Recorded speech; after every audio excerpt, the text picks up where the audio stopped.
قفكي شارس هري مع المسين ولا إلهي سبحانه وتعالى وكلام كل الوحي يعني له ارتقيه إنه ديار ثاني لو قبل جزاكم الله خير صدق الله العظيم إلهي وحي ولقد جئتمونا فرادا كما خلقناكم أول مرة وتركتم ما خولناكم وراء ظهوركم فالفيري مخليكا واحد حكمتك سعونيس هي سيدة مارتي وضدك مارتي الله ما نفعتني سيدة لو قاعد بأي مارتي حكمتي هذه إلهي وحي غفر سبوا قاون وأن مرع لهاي وقيمة لهاي ويعني أوح أيام وحبها يسبب وحبها نكر وود لهاي بالكان يفتي برينا يسبوا قاون وصيدية وأنا وود لهاي وهو قبضة كراي ويسكت عين كراي وقف مرة ولا شباب فيري هو يدري ما ملكي وكسبوه هذه الحلقة جت كورم هو قبضة كراي أنا صوت يعني أنا صوت بختير فالكيوم سجان الصوماليين حاليا واحد كسب بالعالمين سيلع عكس السينما بلوي اللي لوريج كي بقوله هي اللي كي بقوله قرية وعيري بلوي هوي إنتاس أيام كسوقاتي واحد إلى أن بشارة وضعيه بلوي هوي سجانتي بالليل أيدي برسماتكي سيلع باله هديو أو رميها الجيسيو برعو بشين تريسين سجانتي بالليل أيدي برسماتكي حمر باله هديو bari iyo nugaaliyo galbeeduga gutriseen bilowgeedii kowde badhigeedii labadhe saddex baahinteedii badi aad lahaydeen noo baaqalayseen qarshe soo barbaashee garaysii bayaashee barkhaad cas habeeyee boodhaligii jacaylkiyo qaysbaryasabaayee xuseen buu ka qoraye waa xuseen ow faarax sugulle ballaadhshee هذراوو بلويه الدبور معاليو عثمان بقول كتريه وعثمان عسكري سنجوبو بباشي إذا بياشي كاريه بحناشي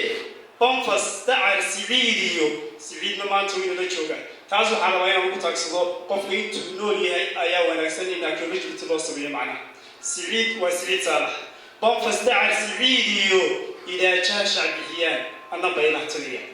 بري أيام واحد عذر وعاون الرجوكته أيام مركي مقشين واحد تري بوطالي أنا بيرح تريه وذا كدي بانو يسارقني أنا وهون يرودو متخاننا وح يرود بهني نفرة سيتري وحنا مريني يا مركي وردي ما أنا ويكنا قلت وحلو رما يه عاود تعسبين الجوجنا ووحش عطريه هم بدر كريني لبيه سقاشن كي مركي هو الرئيسي anigoo la socda dhalinyar ilaa 22 inamood oo ciyaartooy ah ayaa waxaan tagnay magaalada Hargeysa waxaan ka nimid magaalada Boorame baabuurkiina soo qaaday meelaha 4 galabnimo ayuuna keenay magaalada Hargeysa kadib wuxuu nagu dejiyay meel garoonka baaska lagu ciyaaray Timcadde bartii baan fadhiisanay waxaan ugu tagnay markaa meeshaas aan naga fadhina ayaa waxaan ugu tagnay nin iskooliya oo macawis iyo shaab iyo cumaamad cad madaxa ku duwan bakooradna haysta uu noo yimiday markaas firooniyo maxaa haydeeno markaasaan ku leeyahay boor maan ku nimid oo ciyaartooy kadib wuxuu yiri oo inamada la ciyaartooy meedino yihiin oo markaasaan ku leeyahay markaa nayntuugana dee telefoon la iskula soo xidhiidhay ma jirin oo wax naga siiyo barreeyay ma jirin ciyaar baan u tagnay waxaan aad uga xasuustaa masaasaydan haayo inna keeno oo aan raacnay hotel markaa ka fogeyn meesha ayuu geeyay hotelkii baan degnay qayb ka mid ah qaybtii kale uu kaxeeyo hotelka uu geeyay kadib wuxuu yidhi waxbartaa igu sii sugay waan sugnay baaro meelaha maqribkii bay gaadhay oo nagu soo noqday waanu israacnay markaa gaadhinima jirnay dee wax weeyaan waxaanu tagnay ilaa magaalada hoose bartii baan markaa hotelkuu nagay meesha aan ku cashaynay markii cashadii gaadhay hotelkii buu nagu soo celiyey wuxuu raadiyey markaa ciyaartooygii aanu la ciyaari lahayn بريتو kasoo diyaariyey maalintii dambe isla siisi dheegaroonimadii buu noo yimiday aad waqti hore oo subaxnimaa uu noo yimiday waanu kakacanay waanu sidii baanu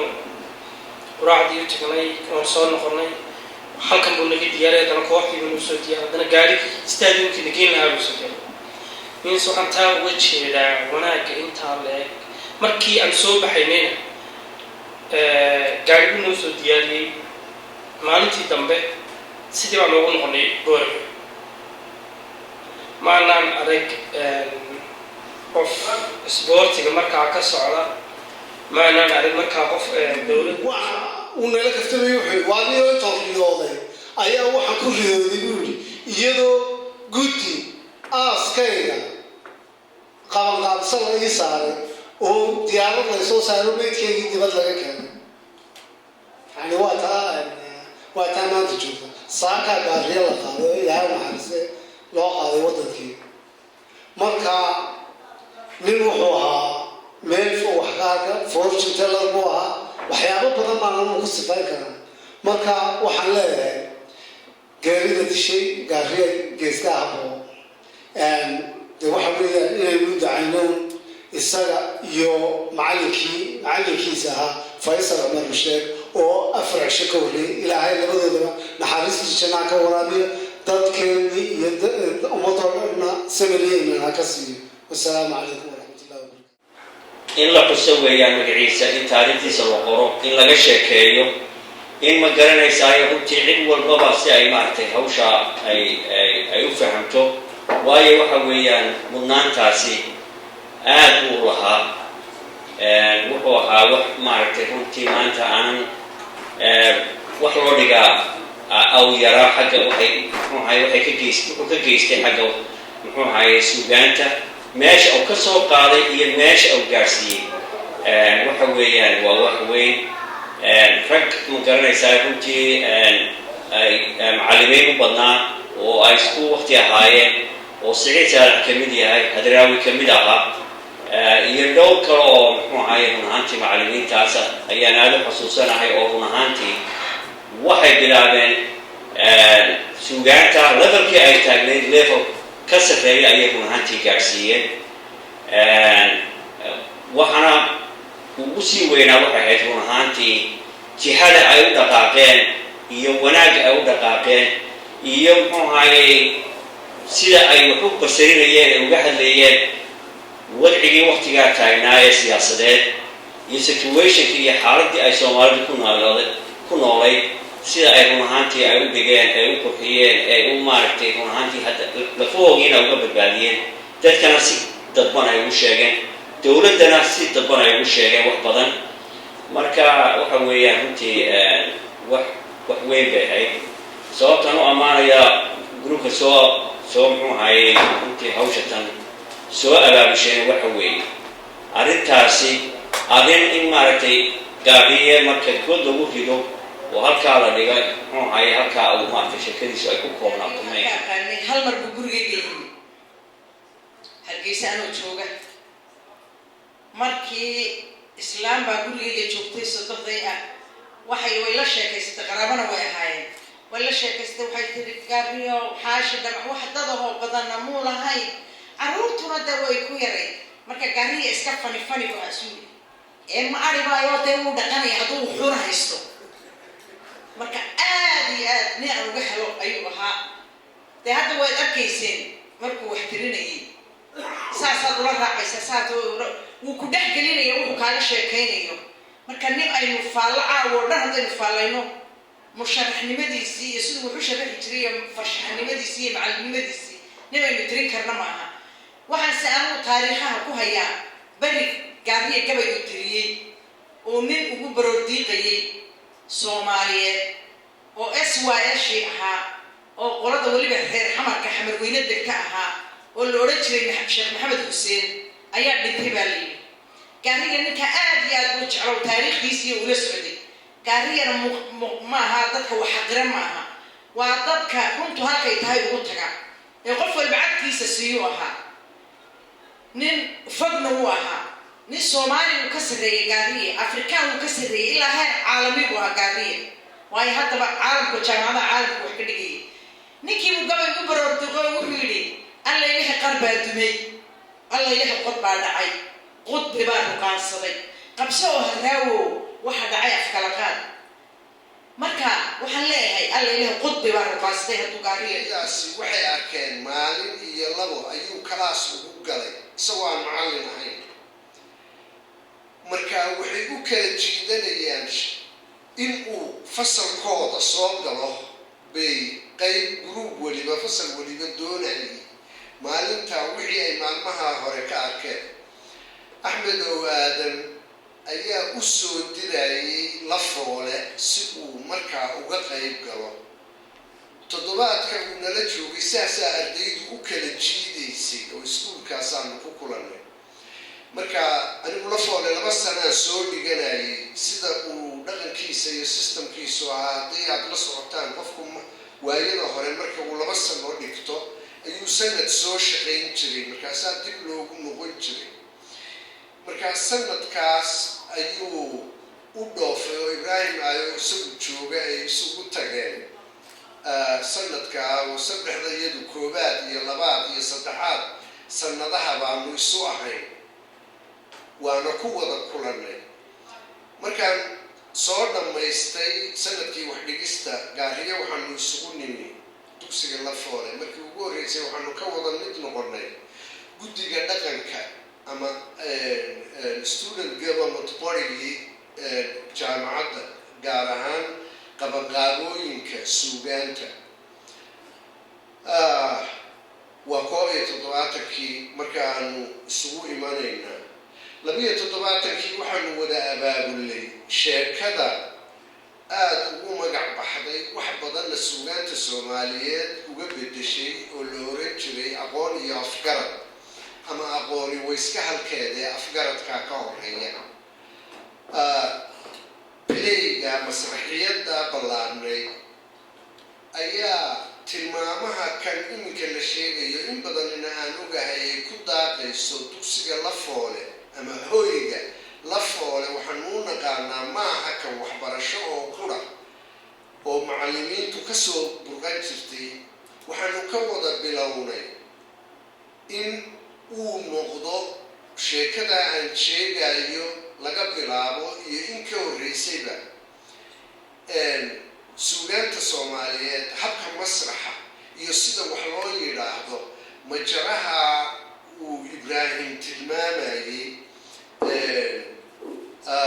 cadarna ay hadal haysay iminkana lagu hadaaqayo waa markii ugu horreysay haddii aad dareentaan dhalinyaro majaraha hal abuurka maansooyinka jira marba mid baa qaalib noqda oo la wadaa iyadoo gabaygu uu waa soo bilowday oo qofka gabya loo yaqaano in uu suugaanta heerkeeda sare wax ku gudbiyey iyo geeraa waa waaga ay tis qaaday waxa la yiraahdo jiiftada waxay ku bilaabaysaa sidan hanadgaada baxayow guradii abwaankow gol aqooni taallow gaadhkii dallaydow geedkii xorriyadow gobonimadu hiiriyo gaadida ay leediyo gurgurshaagi nabadow gocorrada wadlaadiyo seef gumaysi naciboo dictaatori goysow halgan guusha lagu helo halisaha nin gala oo gabashada aqoono nin qabiil gariifo gobolaysi nacaboo isu geeyo beeshiyo guubaabshihiiyo macallinkii gardaashee miisaanka gabayada sumadayn u gaariyo u gorfeeyey xeerkee u guntaday afkeenno guurowga dooda ah iyo heesta guunka ah ama gaaxda maansada abwaan looga geego aan lagu gelin imisaagu iyo day gaaxdaada maalnoo geeraaradaadii sida midho gobeediyo hoobaan u guranoo naga biisa gaajada imisaa dad goolmoon danyar lagu gaboodfalay garta ee xal lagu naqay gubatood ka dirartoo gabayadii dhabiishiyo qubi jiray garnaylada iyo guba ka tirisoo taariikhda ku galay imisaa col soo guday dagaal labada geesood gacal iyo sokeeyiyo ilmaadeer la kala guray gogol aad u fidisoo ku heshiiyey goobtii aqoon-yahan gugiisiyo garaadkiisa furayo danta waad gufayso dalka waad gargaarto dadka waad u gubato sida tahay guda roob wada gaadhay beesho xilkii guudka sare iyo garbahaaga saarnaa sidiisaad u gudato geesfura kamaa tegin buugga geesiyaashiyo kuwa guusha dhaladiyo lagu qoro gargaaraha magacaagu wuu galay hadday maanta geeridu gaariyow kuguu timid ilmadayga gabax tiri waxba kuuma goysee ducaan kuu galbinayaa godka weyna kuu nuur rabbi uwax guduutiyo raxmad kugu galaabixi gaariyow su'aalaha wadagara gun iyo baar qabrigaaga gaafkiyo guduhiisu khayr nabay kosha lagu badhaadhiyo golidii fardowsiyo goonyaha naciimiyo galladaha ilaahay gurigaaga laga yeel aamiin ilaahay naxariistii jannaha ka waraabiyo ilaahay isaga iyo inta ummadda nebi maxamed ay geeriyootayba ha u naxariisto innagana ducada haynaga aqbalo ajir iyo xasanaadna aynaga siiyo wasalaamu calaykum waraxmatullahi wabarakatu